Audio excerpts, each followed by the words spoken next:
Joining me now is Democratic Congresswoman Becca Balint of Vermont. Thank you so much for being here. What's your reaction to those comments? Well, of course, it's absolutely outrageous. But what we've seen from Donald Trump is as he's gotten older, as he's aging, he's become a highly distilled version of himself. He's vengeful, he's vindictive, he is ultimately incredibly insecure, and he projects.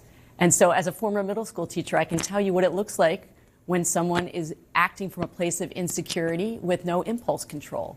He is trying to call people disloyal because he himself is incredibly disloyal to the people around him. I want to continue to kind of put this in context. I just did, giving people a sense of what these kinds of statements have been used for in different variations in different forums in the past.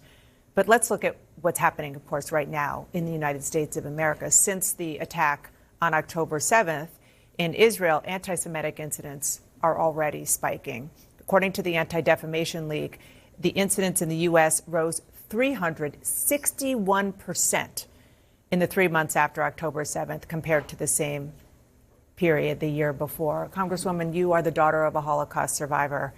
It's personal, but it's personal for all Jews, I think. I know that you've studied this as well, how do people who are predisposed to hating Jews perceive and take comments like what we just heard from Donald Trump? Oh, it just plays into the narrative that they've heard subliminally and overtly their entire lives. So the trope of the Jew that can't be trusted, the disloyal Jew, has been with us for hundreds of years. So when he does this, again, normalizes it for everyone. It says, see, a former president is even speaking this, so there must be some kernel of truth in it. And ultimately, we know that he is lashing out at American Jewry because they know, they can see through him. 70% of American Jews voted for Biden in 2020. That is ultimately what this is about. And what he sees, politically speaking, yes, is the potential, given the discord in the Democratic Party about how Israel is prosecuting its retaliation against Hamas, and to drive a wedge. Absolutely. He wants to drive a wedge. But is it putting aside the very important context and calling it for what it is, which is anti-Semitic, just on the raw politics, is there a wedge to be driven? I don't think there is. I don't think there is, because ultimately people can see through this. I do believe that. And look, why is this happening right now? This is what I've been thinking about. Why is it happening now? Because he's had a terrible week. Because he can't secure a bond.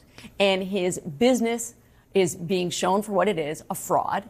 And he's gone to 30 different bond companies to ask for money. They've all said no. He's feeling like a loser. So when he feels like a loser, this is what he do. This is what he does. He lashes out. You were the first Jewish lawmaker to call for a ceasefire. That was several months ago. The war is still going on. Tens of thousands have reportedly died in Gaza. There are still hostages, Jewish hostages, in Gaza, including Americans. What is your sense of how President Biden is doing at this point? I know you were just in the region. I was just in the region, and something that we heard from so many partners on the ground, Dana, was that people believe that Biden is the one that can bring about stability to the region long term.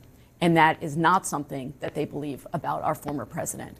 And so if you are someone who wants a safe and secure Israel and a safe and secure Palestinian state, the person who will help bring that about is President Biden. Do your progressive friends, young people, are they open to that argument when you give it to them? Yes. They need to know the facts. They need to understand that a win for Trump is a win for Bibi Netanyahu. And Hamas will lose intellectually, ideologically, when there is no longer a lack of a Palestinian state. They don't want Israel to live side by side in peace with the Palestinians. They want war constantly so they can wage their genocidal war against Israelis.